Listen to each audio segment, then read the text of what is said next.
A gente está aqui no estúdio com a Juliana Albuquerque, ela que é psicóloga, especialista em gestão de pessoas, também professora da Faculdade Canção Nova, responsável pelos cursos, né, Juliana? Isso mesmo. Bom dia para quem está em casa também. Bem-vinda, desde já um feliz 2013, né? Obrigada. E como passou o fim de ano, as expectativas para esse ano? Lá na faculdade nós estamos com grandes expectativas, né, para receber os novos alunos que vão chegar. A gente está preparando um ano assim que a gente promova esse ambiente acolhedor, promova a nossa missão Canção Nova, para que esse aluno chegue na faculdade, se sinta em casa, uma extensão de sua casa, no sentido de aprofundar o conhecimento, mas também encontrar nos professores, nos funcionários em geral, né, essa acolhida, né, que é parte dessa missão Canção Nova. E é verdade, a Faculdade Canção Nova ela oferece mesmo esse acolhimento.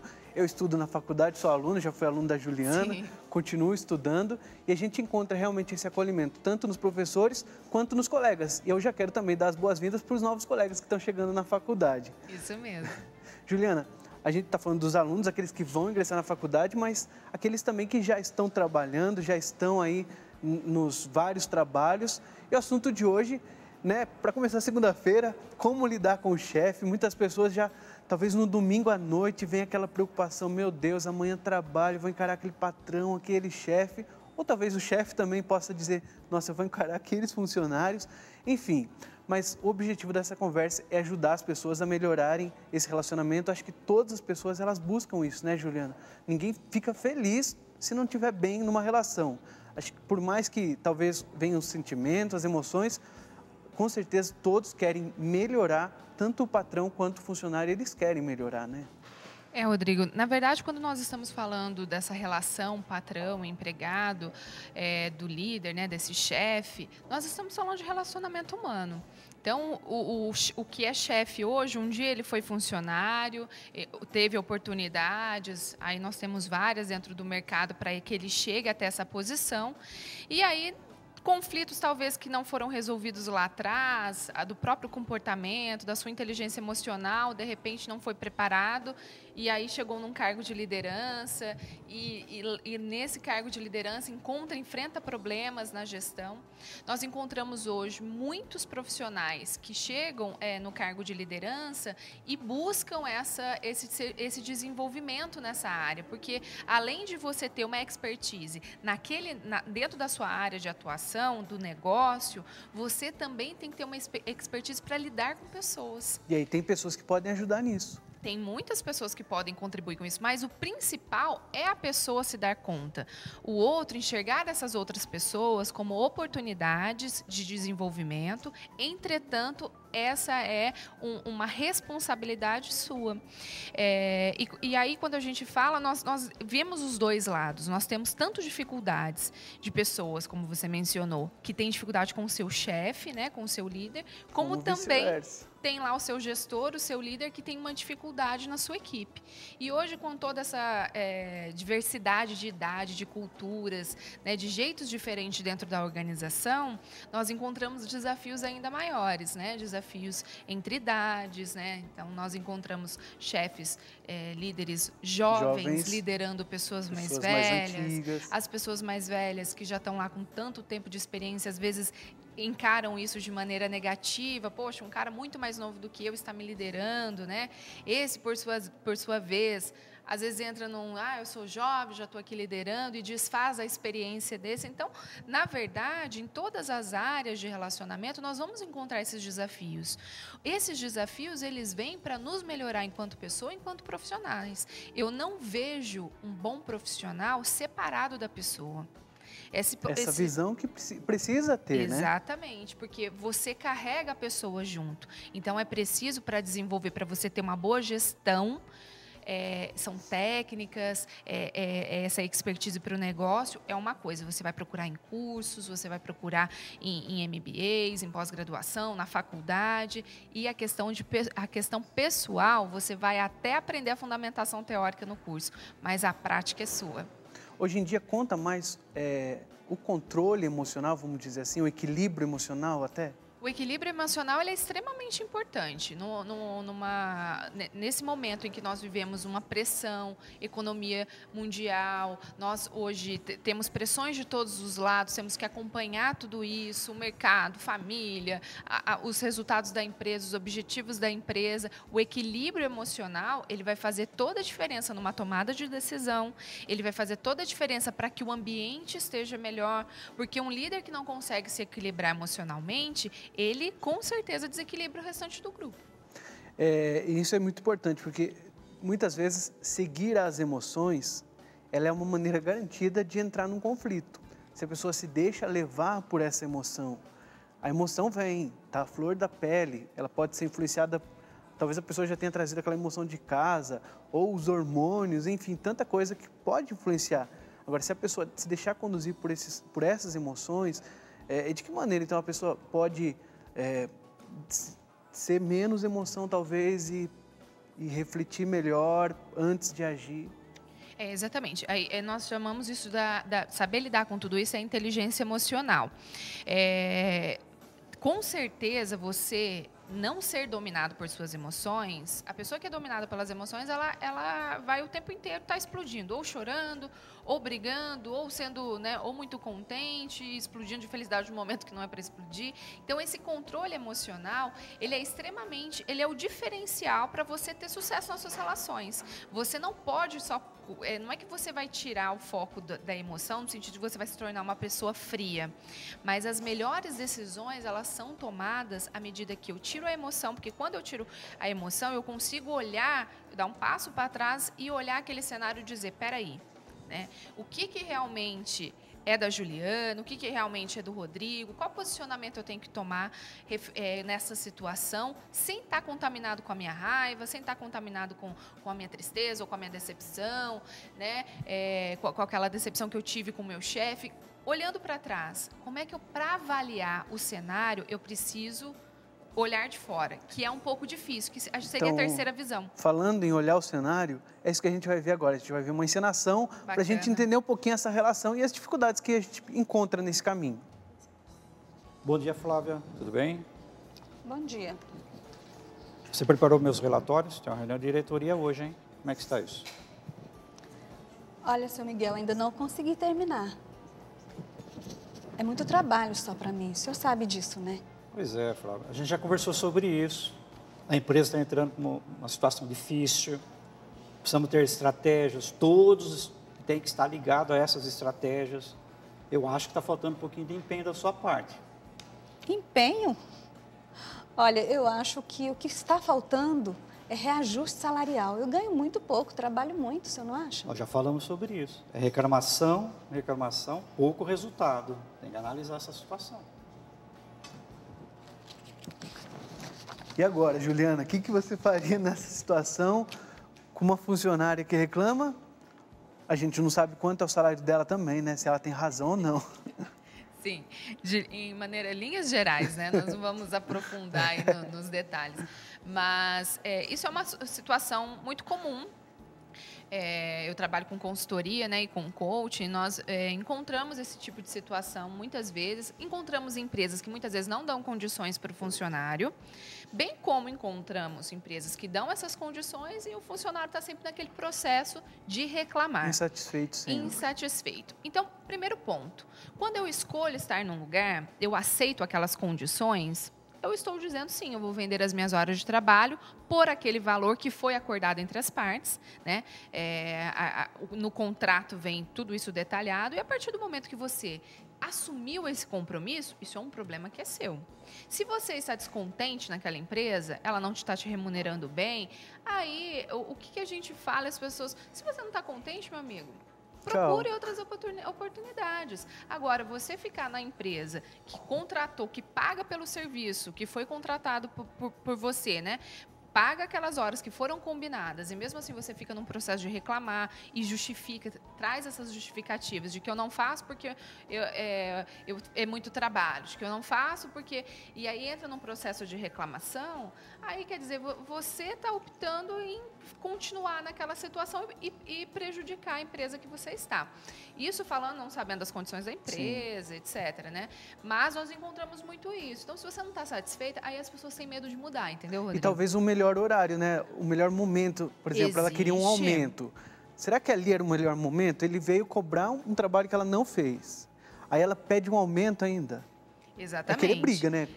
Quer dizer, Tá estou sendo cobrado, eu não estou né? entregando o que é combinado e aí mesmo assim ainda solicito um aumento. Digo que está muito... Quer dizer, tudo isso existe um melhor momento. Você também pode questionar um melhor salário à medida que você apresentar resultados para sua empresa também. Quer dizer, eu apresentei grandes resultados, estou com um trabalho bacana. Então, vou sentar com o meu chefe e falar, olha, eu acho que aquela proposta inicial que nós tivemos, chegou o momento de conversarmos sobre o assunto. Vamos lá, agora a nossa equipe de dramaturgia tem uma outra cena que vamos acompanhar. Seu Miguel, posso te fazer uma pergunta? Pois não. O que o senhor acha de não acontecer a comunicação entre a equipe de trabalho? Por que você está me fazendo essa pergunta, Flávia? Olha, é o que eu vivo hoje com a Jéssica no setor. Ela concentra o trabalho todo nela, não acolhe a opinião de ninguém, não pergunta nada, não comunica nada e está vivendo como se tudo estivesse normal dentro da equipe. Pois é, você já estabeleceu um contato com ela? Você já foi conversar com a sua colega? Porque muitas vezes você verticaliza, tá vendo? Vem falar com o chefe da colega. Não se apresentou a ela, não ofereceu um trabalho para ela, olha, eu quero te ajudar. Você fez isso? Estabeleceu essa comunicação? Eu falar com ela? Ela não acolhe a opinião de ninguém. Eu estou falando para o senhor porque, de repente, se algum projeto der errado, o senhor já sabe. A culpa não é da equipe, tá bom? Nesse caso, o chefe ele demonstrou uma boa postura, não foi? Eu achei muito bacana. Dentro do trabalho, muitas vezes, eu também tenho uma equipe, né? E muitas vezes o funcionário ele chega para a gente já pedindo para que nós demos essa resposta, né? Então, o que eu faço com isso? Resolva isso para mim. E em várias situações nós vamos encontrar isso, né? As pessoas, eu brinco que é o pó do pirilim-pim-pim, né? As pessoas vêm atrás desse pó para... A solução imediata. A solução imediata dos problemas. E perguntar, levar o funcionário a refletir, fazendo perguntas, isso é essencial. Porque você faz com que ele pare onde ele está, estabilize aquele ponto, né? Dê uma parada naquele ponto de expectativa de que o outro resolva. Pare, reflita e diga, não, como é que eu posso resolver sozinho? Traz a responsabilidade para si. Aí, se é um problema que está prejudicando toda a equipe, já houveram tentativas da própria equipe para sanar e existe uma pessoa que está mesmo contaminando, aí você, se é um problema que não tem como resolver, você leva para o seu superior. Porque aí já acaba sendo uma fofoca. Exatamente. Também, né? E a fofoca a gente tem que tomar um cuidado, né? Muitas vezes o que o outro fala vem carregado com as emoções dele, então ele mostra... dentro do coach, a gente fala que nós temos cada um de nós tem um mapa. Que é esse mapa? Nós enxergamos, o mapa não é a realidade, o mapa não é o território, a gente brinca. Então, quando a gente vê o mapa do Brasil, o mapa do mundo, ele não é o território real, ele é uma idealização aproximada, mas não exata, daquilo de representação de como é. Assim são os nossos mapas da realidade.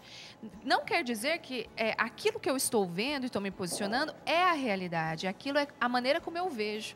Então, a fofoca também, não falando a fofoca, mas quando a gente escuta do outro alguma reclamação, algum posicionamento, é sempre bom você olhar aquilo, não acreditar, não é que você está desconfiando, mas você olhar, mas isso é a maneira como o outro está vendo. Vou acolher, dele, de como ele está naquele momento. Exatamente, mas eu preciso avaliar isso num todo, não tomar uma decisão embasada numa única... E a gente está aqui, a TV Canção Nova, uma TV que a maior parte do nosso público é católico, cristão. Sim.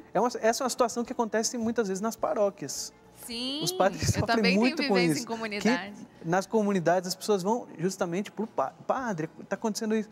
Tá, mas você já foi lá, ou então no coordenador do grupo de oração, coordenador do grupo de jovens, sendo que ela poderia resolver entre eles mesmo, tranquilamente no diálogo, e isso às vezes não acaba acontecendo. Isso acontece em todos os grupos, né, Rodrigo? Acho que nenhum grupo, tanto de trabalho, o grupo, a igreja, né, família, nenhum deles está excluído. Então, tem, às vezes, o filho que vai falar para o pai e para a mãe, né? Ah, por que o filho fez isso e isso, não foi lá resolver com o irmão, né? Então, isso acontece em todos os grupos, né? Como você dizia logo no início do programa, que essa relação com o patrão, com o líder, ela tem a ver com toda a nossa vida, Sim, né? É uma carga que a gente já traz. Eu vou aproveitar, então, a presença da Juliana aqui no estúdio. Eu queria que você falasse um pouquinho, você citou que a gente é uma pessoa, não tem como a gente separar a nossa vida pessoal da nossa vida profissional. Qual é o melhor jeito, então, de um patrão, de um líder, de um chefe de setor ou da empresa, estar sempre informado e por dentro do que está acontecendo na vida da pessoa? Porque, às vezes, por exemplo, a pessoa chega no início de semana trazendo um problema muito grande de casa, às vezes uma perca familiar ou até mesmo uma doença em família, com filhos, e a pessoa ela chega totalmente perdida e não consegue se concentrar naquilo. É importante hoje em dia, e cada vez mais as pessoas terem essa consciência, a visão do todo, não estar preocupada apenas com o funcional da pessoa, mas também com o todo, com o ser humano que aquela pessoa é, né? Vou ampliar um pouquinho o que você colocou. Nós, às vezes, escutamos algumas pessoas falarem justamente que entrou para cá, entrou para o trabalho, o que ficou da família, né, o que você é como pessoa, fica lá fora. Na verdade, o que eu digo é o seguinte: quando nós vamos para a empresa, nós não colocamos lá a vestimenta trabalho e deixamos o que nós somos enquanto pessoa. O que a gente nós somos em família, nós somos no trabalho.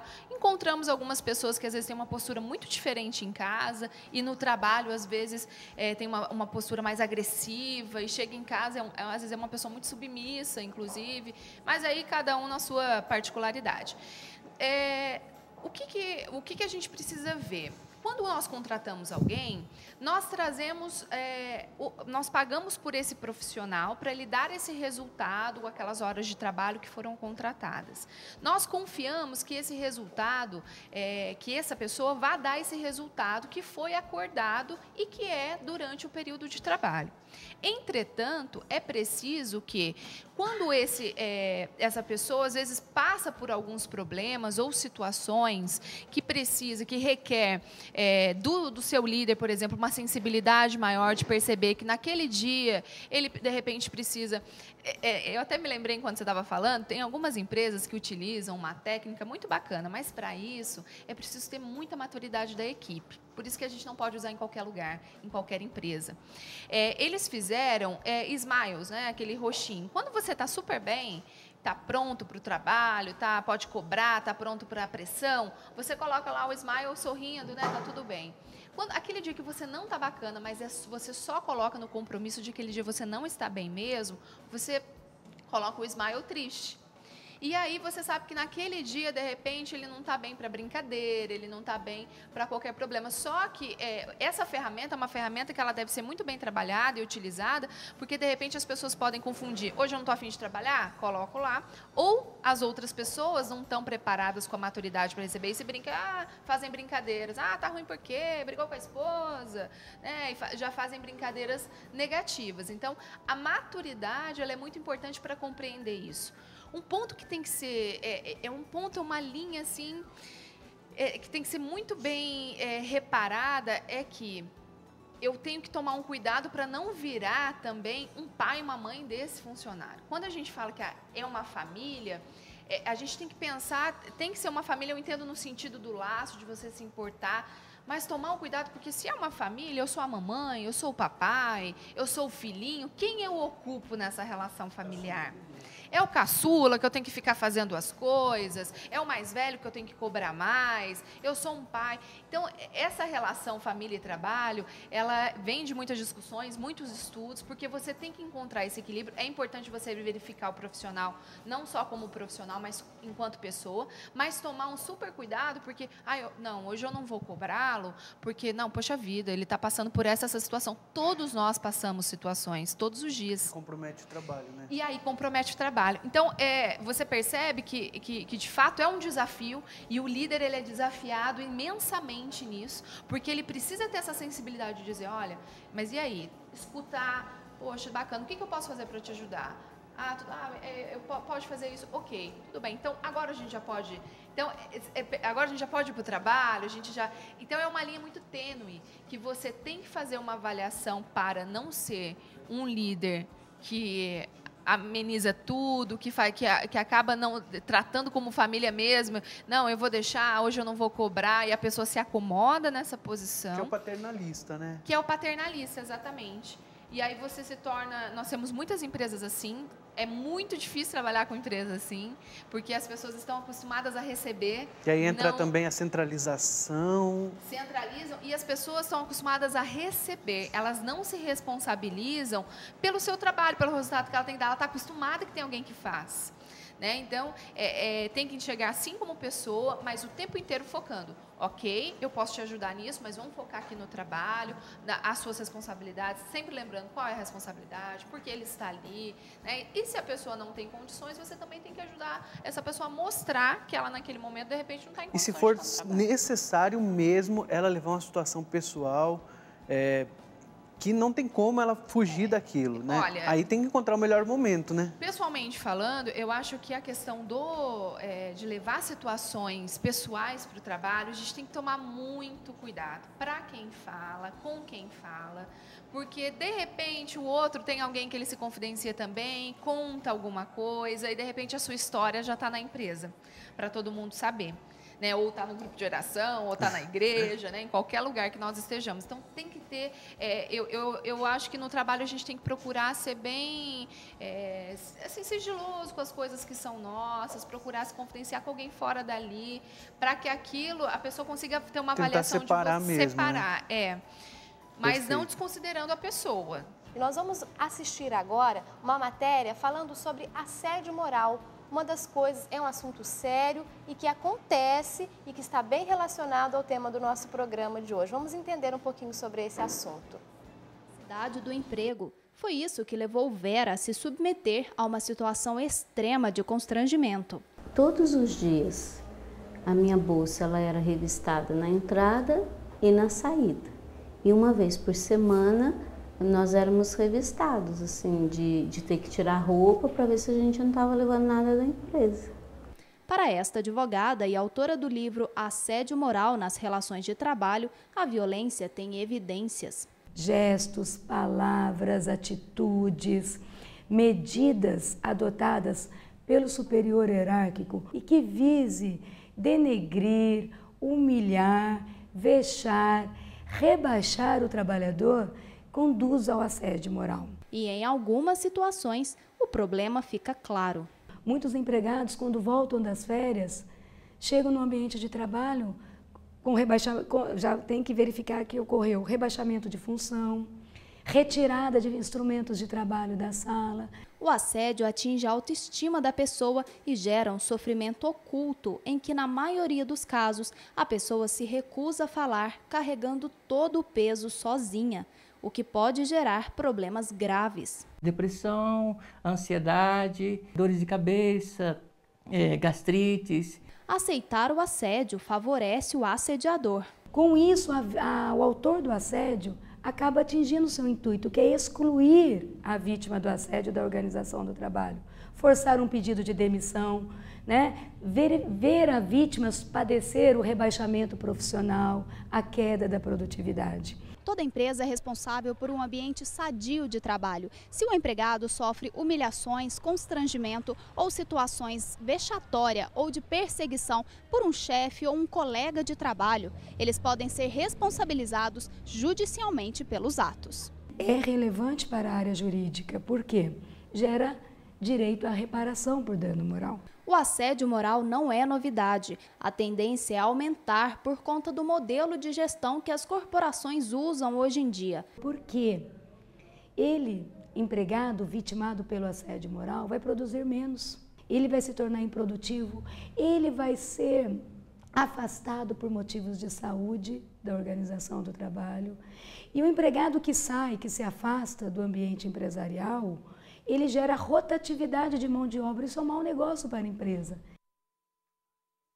É um absurdo, né? A gente vê uma situação dessa, uma pessoa que passa, que sofre essa humilhação, né, Juliana? A gente conversava um pouco antes que no Brasil tem essas leis justamente por causa dessa grande corrupção, digamos assim, que se aproveitam dos trabalhadores, né? Sim, inclusive me lembrei de um caso, há aproximadamente 2, 3 anos, aqui na região, que uma pessoa que eu conheço disse, era uma produção de perfumes, né, e não davam os equipamentos, os EPIs, para que a mão tinha que ter calo para mostrar que estava trabalhando. Olha. Não dava máscara para o perfume e tal, e não eram registrados. Então, a gente encontra também ainda muitas empresas que não dão condições e ainda promovem todo esse clima dentro da organização, né? E para uma pessoa que enfrenta essas situações, o ideal seria ela não permanecer naquela empresa, né? Sim. A não ser que ela não tenha como mesmo, tem os direitos, que ela tem que buscar os direitos dela. Ou então, se ela não quiser enfrentar esses constrangimentos, as dificuldades, estipular uma meta ali, né, na empresa, permanecer o tempo que for realmente necessário e já está de olho em outro trabalho, né, Juliana? A gente vai ver agora mais uma encenação com os nossos atores. Vamos ver o que eles prepararam para a gente. Flávia, Só um minutinho, por favor. os meus relatórios da nossa reunião de diretoria estão prontos? Reunião?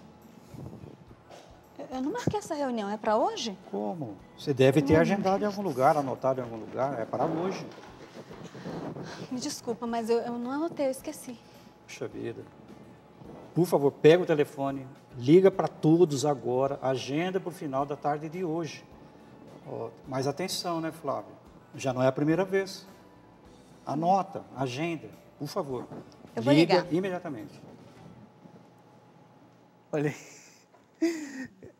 E o pior é a cara que a funcionária faz, como se estivesse com a razão, e ela, né, manteve a calma nessa situação, mas que dificuldade para o líder dela. E olha, e para o líder também, à medida que você investiu, eu acho que o líder ele tem que ter um plano de desenvolvimento do funcionário.